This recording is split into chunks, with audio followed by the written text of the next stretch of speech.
네, 민주당 새 지도부를 뽑는 전당대회가 하루 앞으로 다가온 가운데 오늘 서울에서 마지막 지역 순회 경선이 실시됩니다. 한편 해병대원 특검법을 둘러싼 여야 간 수싸움도 더욱 치열해지고 있는데요. 한 주간의 정치권 이슈 짚어보겠습니다.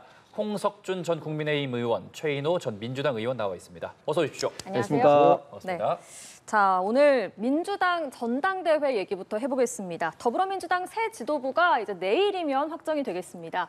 오늘 서울에서 마지막 지역 순회 경선이 열리는데 이재명 후보가 받아갈 최종 성적표에 관심이 쏠립니다.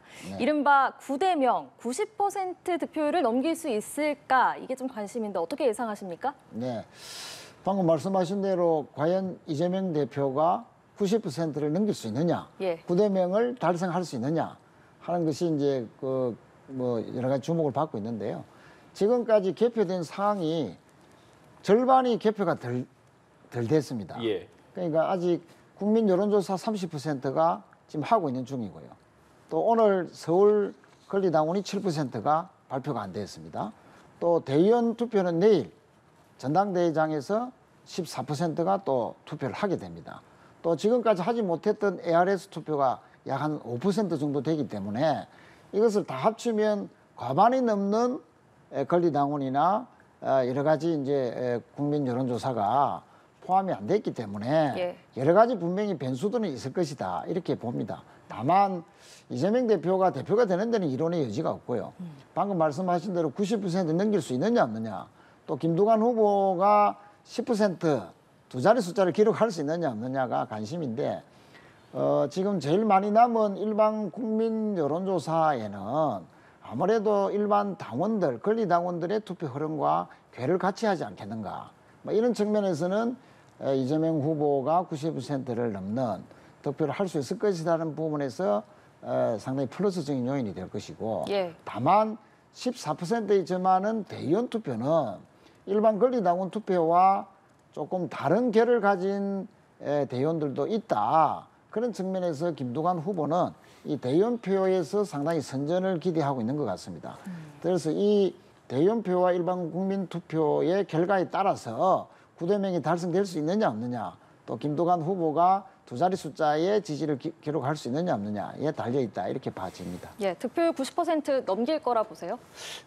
저는 90% 언저리까지 가지 않나 생각을 합니다. 사실 지난번 1차 이재명 대표가 될 때 77%였는데 사실 두 번 연임한 경우가 민주당에서 거의 없는데 이름에도 불구하고 이재명 대표가 이렇게 90% 가까이 육박을 하고 아마 90% 이상 될 수도 있는데 이렇게 된 것은 지난번 그 공천 과정에서 비명 행사, 친명 행제를 하면서 이재명 대표가 사실상 완전히 지금 민주당을 지배하는 일당 사당화가 됐다. 그러면서 일반 민주국가에서 잘 볼 수 없는 이런 90% 나오고 있는 이런 것들이 사실 민주당 전체적으로 보더라도 그렇게 바람직한 현상으로 보이지는 않습니다. 이번에 사실은 국민들이 민주당 당대표 전당대회가 있는지 없는지도 모르고 겨우 이제 알게 된 것은 정봉주 의원이 명팔이 이런 것 때문에 이제 흥행에 조금 도움이 된지 모르겠는데 어쨌든 이재명 대표가 그냥 일방 독주로 끝날 가능성이 지금 많아 보입니다.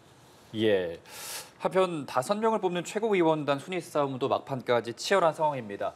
전현희, 정봉주 후보는 발언 논란이 이제 막판 변수로 떠오르고 있는 모습인데 이 최종 결과에 어떤 영향을 미칠 것으로 보이십니까? 일부 영향이 있을 것이라고 봅니다. 특히 이제 정봉주 후보의 경우에는 사석에서 잘 아는 지인과 계기 없이 통화한 내용이 좀 알려졌는데 상당히 처음에는 곤혹스러운 입장에 처했죠. 그렇지만 바로 좀 알려진 내용이 과하다 하더라도 본인이 했던 그 취지는 정면 돌파해서 잘 알려내겠다 하는 그런 전략을 택한 것 같습니다. 그래서 이재명 대표가 대통령 돼서는 안 된다는 말도 인정을 해버리는 그런 정면 돌파의 방식을 취했는데 본인은 아마 전당대회 이후에 최고위원이 되는 것은 문제가 없다고 보고 본인의 진정성을 이번 기회에 제대로 알리는 것이 중요하겠다 해서 아마 그런 선택을 한 것 같습니다. 그 진정성이라는 것은 본인이 이재명 후보를 위해서 지난 대선 때나 지금까지 아주 열심히 도와왔는데 왜 갑자기 다른 후보를 지원해서 본인의 1위 가도를 나가느냐 하는 데서 오는 그 서운함 때문이었다 하는 것을 좀 더 알리고 싶어 했던 것 같고요. 예. 두 번째는 이재명 후보를 진정으로 위하는 길은 이재명 후보가 어떤 일극체제에 안주하거나 또는 당내 여러 가지 쓴소리나 또는 건설적인 비판에 대해서 길을 닫아버리는, 그러니까 예를 들면 일부의 아주 뭐 측근들 내 그런 그 의견에만 귀를 기울여서는 안 된다. 좀 더 확장 정책이나 확장적인 전술을 써서 일반 국민들까지 더 파고드는 그런 부분이 필요하다 하는 그런 충정 어린 조언이었는데 예. 그것이 너무 잘못 알려진 측면이 있다. 그런 측면에서 본인은 그렇게 이야기한 것이다라고 적극적으로 정면 돌파식 해명을 한 것 같고요. 아마 이런 부분들이 일반 국민들에게는 뭐 나름대로 좀 뭐 어필이 될지, 또 우리 당원들에게는 반발하는 당원도 꽤 많지 않습니까? 당원들에게는 좀 더 그 반발하는 열기를 이렇게 좀 누그러뜨릴 수 있을지는 그 결과를 봐야 될 것 같습니다. 예. 그러나 뭐 어쨌든 정봉주 후보가 최고위원 되는 건 문제가 없고요. 오히려 여기 이제 대해서 막판에 또 치고 올라가서 1등을 할지도 모르죠. 그러나 예. 전체적으로 보면 김민석 후보의 추세가 뭐 1등을 고수하지 않겠다는 의견도 상당히 많은 편입니다. 예. 어떻게 보십니까? 막판 여러 발언 논란으로 변수가 좀 떠오르고 있는데 최종 결과 어떻게 예, 보십니까? 당 대표 그리고 당 최고위원 선거에 세 사람의 발언이 아주 많은 영향을 미치고 있는 것 같습니다. 첫 번째, 두 번째, 그러니까 김병주 의원과 전현희 의원 같은 경우는 개딸 강성지지층을 대상으로 해서 한 발언. 김병주 의원 같은 경우는 국회에서 국민의힘 의원들을 대상으로 해서 정치 나간 사람들이라고 말을 해서 지금 현재 제가 볼 때는 그 말이 아마 큰 영향을 미쳐서 지금 3등을 지금 달리고 있고, 전현희 의원 같은 경우도 상임위원회에서 김건희 여사를 두고 살인자라고 해서 아마 이런 것들도 강성지지층에게는 굉장히 좀 표를 얻는데 많은 좀 도움이 될 것 같습니다. 그런데 국민 전체적으로나 민주당 입장에서 봤을 때는 이런 것들이 결국은 중도층에 있는 많은 국민들로부터 좀 유리되지 않을까 하는 그런 어떤 제가 볼 때는 좀 결과가 도출될 것 같습니다. 정봉주 의원 같은 경우는 사실은 어떻게 보면 본인이 그렇게 암덩어리 같은 명팔이라고 강하게 비판을 친명 세력들과 이재명 대표의 비판한 것도 본인이 이제 최고위원 되는 건 당연하고 되더라도 본인은 이제 그 이유를 이제 겨냥하겠다. 그러니까 일방적으로 모든 최고위원들이 이제 친명팔이 이재명 대표와 가깝다는 것만 자랑하는데 자기는 이재명 대표와 좀 거리를 둠으로써 포스트 이재명 이후에 확실한 어떤 본인의 어떤 정치적 자리매김을 당내에서 하겠다는 그런 취지로 이야기한 것 같은데, 제가 볼 때는 현재까지는 정몽주 의원의 그런 어떤 생각들이 좀 잘 맞아떨어지고 있는 것 같습니다.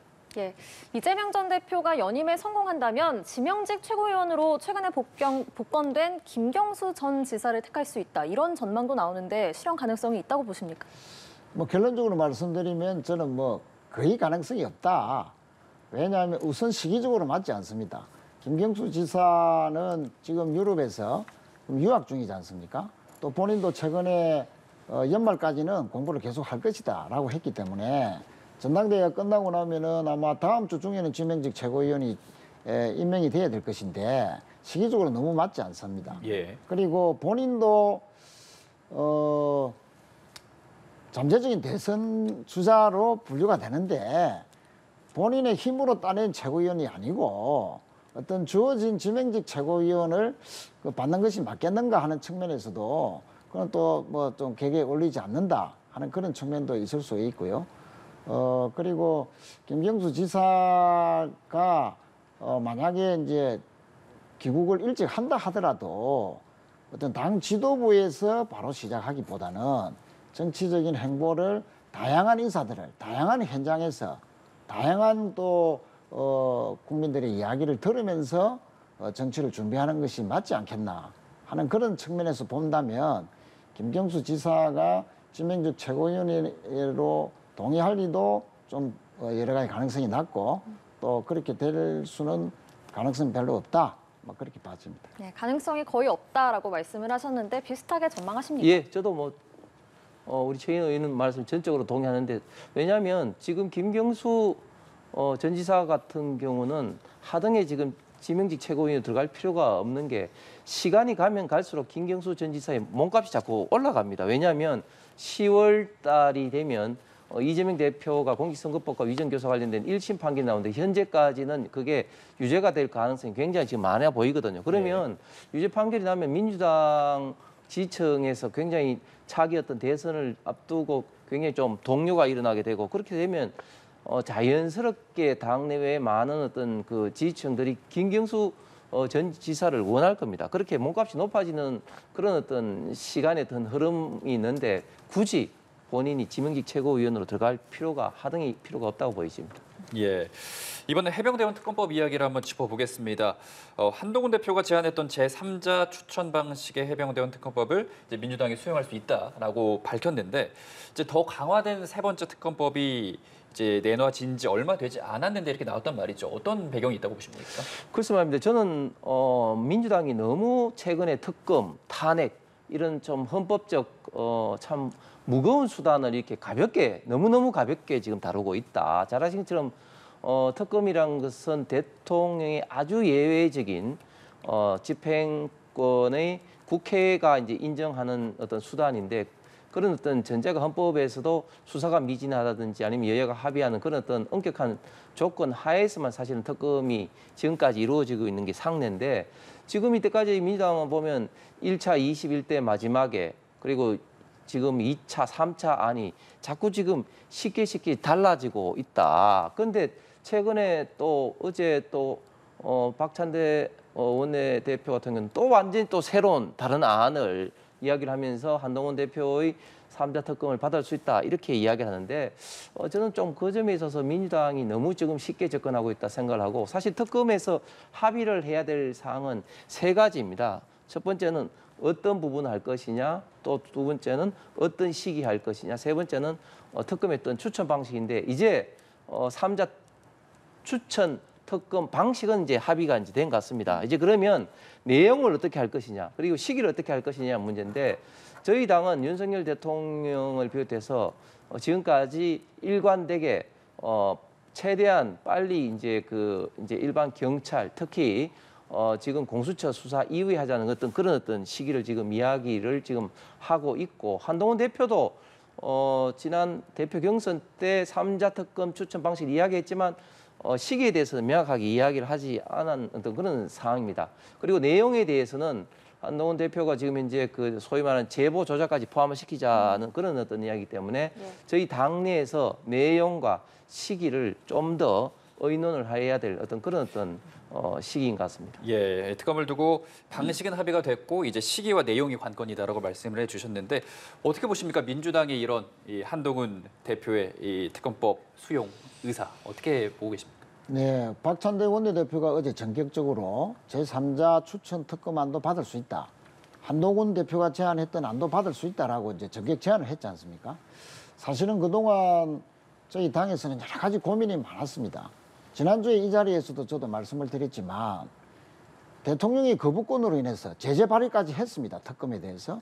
그러나 또 거부권을 행사하는 그런 상황이 왔을 때는 시간은 자꾸 가는데 아무건 수사로 진전은 없고 또 정계 인멸 시간은 지나고 있고 여러 가지 측면에서 과연 이렇게 도돌이표식 특검 정국이 되풀이 되는 것이 과연 실효성이 있느냐. 또 한편으로는 너무 특검만 계속 부각이 되다 보니까 실제 저희 야당이 여러 가지 민생 현안을 챙기려고 노력하고 있습니다만은 그런 측면은 국민들 입장에서는 민생은 돌보지 않는 야당도 똑같다 하는 그런 또 일부 지적들도 저희들이 감안하지 않을 수 없는 그런 상황이 되었거든요. 그래서 이런 여러 가지 측면들을 고려했을 때 제3자 특검이라도 받아서 우선 최혜병 수사를 제대로 진전시켜내는 것이 현실적이다라는 그 판단을 한 것 같습니다.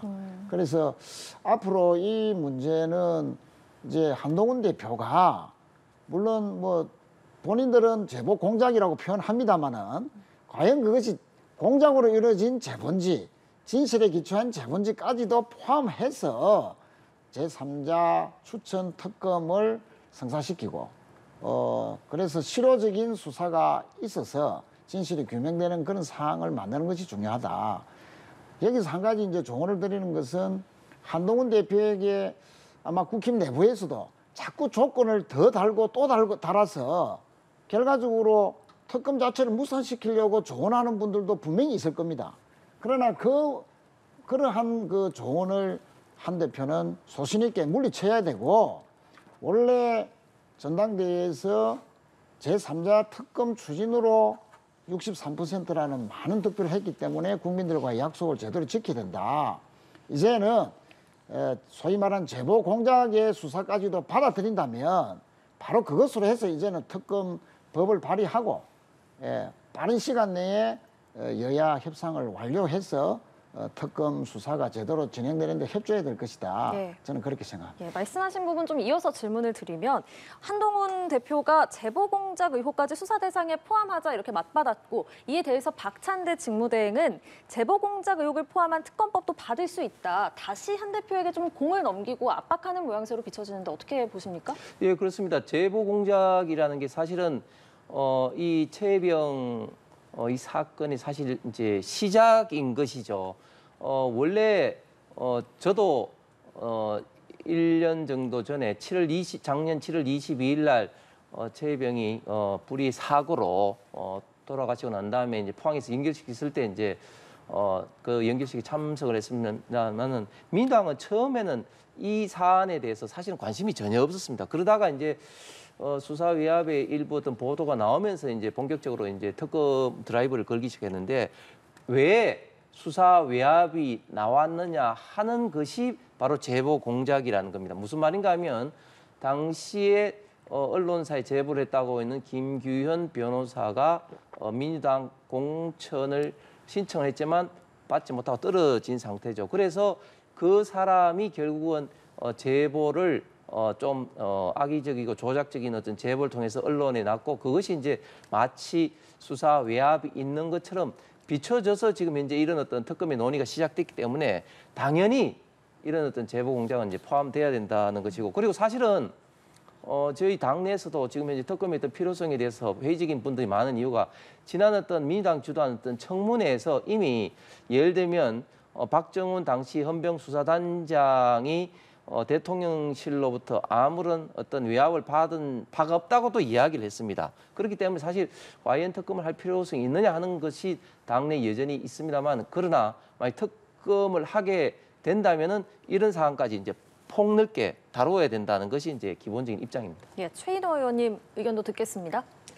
그렇습니다. 아까도 말씀드렸듯이 이제는 어떤 식으로든지 특검을 성사시키는 것이 중요하고, 그 특검은 정말로 진실을 규명해내는 특검이 돼야 된다. 그런 측면에서 우리 야당이 전격적으로 크게 양보한 만큼 한동훈 대표의 안을 받아들이기로 했기 때문에 한동훈 대표는 이제는 바로 주요 당직자를 통해서 법을 발의하게 해서 다음 주부터 구체적인 협상에 들어가야 된다. 그렇게 생각합니다. 예.